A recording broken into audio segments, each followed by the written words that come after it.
September 2 22-ാം ആഴ്ചയിലെ ചൊവ്വാഴ്ച.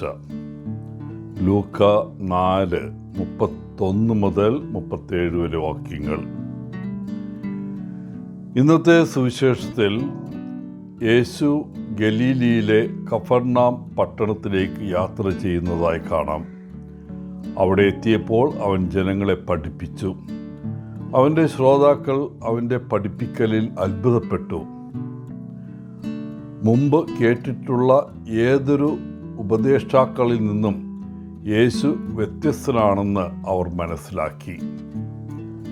യേശു വലിയ അധികാരത്തോടും ആധികാരികതയോടും അതേസമയം വിനയത്തോടും കൂടി സംസാരിച്ചു. ഇതിനിടയിൽ ദുരാത്മാവ് ബാധിച്ച ഒരു മനുഷ്യൻ യേശുവിനെ ദൈവത്തിൻ്റെ പരിശുദ്ധൻ എന്ന് തിരിച്ചറിഞ്ഞുകൊണ്ട് ഉറക്കെ നിലവിളിക്കുന്നു. ലളിതമായൊരു കൽപ്പനയോടെ യേശു ആ ദുരാത്മാവിനെ ശാസിക്കുന്നു. അത് ഉടനെ ആ മനുഷ്യനെ വിട്ടുപോകുന്നു, അവനെ തള്ളിയിടുന്നു. പക്ഷേ അവന് ഒരു ദോഷവും വരുത്തുന്നില്ല. ആളുകൾ അത്ഭുതപ്പെട്ട് പരസ്പരം ചോദിക്കുന്നു, എന്തൊരു അധികാരമുള്ള വാക്കുകളാണ്! അധികാരത്തോടും ശക്തിയോടും കൂടി അവൻ അശുദ്ധാത്മാക്കളോട് കൽപ്പിക്കുന്നു, അവ പുറത്തു വരുന്നു. ഈ സുവിശേഷ വായനയിൽ സംഭവിച്ചത് യേശുവിൻ്റെ ദൗത്യത്തിൻ്റെ പൂർത്തീകരണമാണ്. തടവുകാരെ മോചിപ്പിക്കുക എന്നത് അവിടുത്തെ ഒരു ദൗത്യമാണെന്ന് നാം കണ്ടു. ശാരീരികമായും വൈകാരികപരമായും പിശാചിൻ്റെ അടിമത്തം അനുഭവിക്കുന്ന ചില ആളുകളുണ്ട്. ഒരുപക്ഷെ നമ്മുടെ ജീവിതത്തിൽ പിശാചിൻ്റെ അടിമത്തം വളരെ സൂക്ഷ്മമായതും നാം അതിനെക്കുറിച്ച് ബോധവാന്മാരല്ലാത്തതുമായ സാഹചര്യങ്ങളായിരിക്കാം. ചില കാര്യങ്ങളോടുള്ള നമ്മുടെ ആസക്തി അതിന് ഒരു ഉദാഹരണമാണ്. വിശ്വാസികളെന്ന നിലയിൽ തിന്മയെ പരാജയപ്പെടുത്താൻ നമുക്ക് യേശുവിൻ്റെ നാമം വിളിക്കാം. അവൻ്റെ ശക്തിയിലും അധികാരത്തിലും നമുക്ക് അത്ഭുതപ്പെടുകയോ മാത്രം ചെയ്താൽ പോരാ.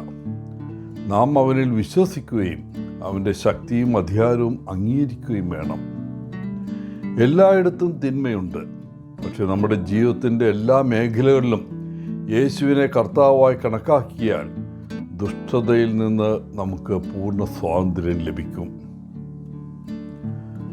നമ്മുടെ ജീവിതത്തിൽ വെല്ലുവിളികൾ, ഭയം അല്ലെങ്കിൽ നമുക്ക് കൈകാര്യം ചെയ്യാൻ കഴിയാത്തത്ര വലുതായി തോന്നുന്ന ആത്മീയ യുദ്ധങ്ങൾ എന്നിവയാൽ നാം തളർന്നു പോകുന്ന സാഹചര്യങ്ങൾ പലപ്പോഴും നേരിട്ടേക്കാം. നാം നേരിടുന്ന ബുദ്ധിമുട്ടുകൾ എങ്ങനെ മറികടക്കണമെന്ന് നമുക്ക് അനിശ്ചിതത്വവും തോന്നിയേക്കാം.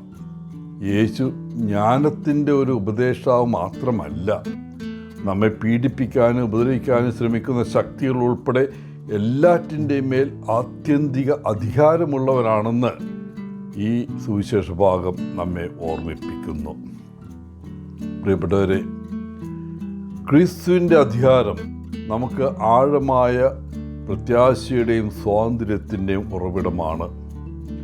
നാം കഷ്ടപ്പെടുമ്പോൾ നമുക്കെതിരായി നിൽക്കുന്ന ഏതൊരു ശക്തിയേക്കാളും അവൻ്റെ അധികാരം വലുതാണെന്ന ആത്മവിശ്വാസത്തോടെ നമുക്ക് അവൻ്റെ അടുക്കിലേക്ക് തിരിയാം.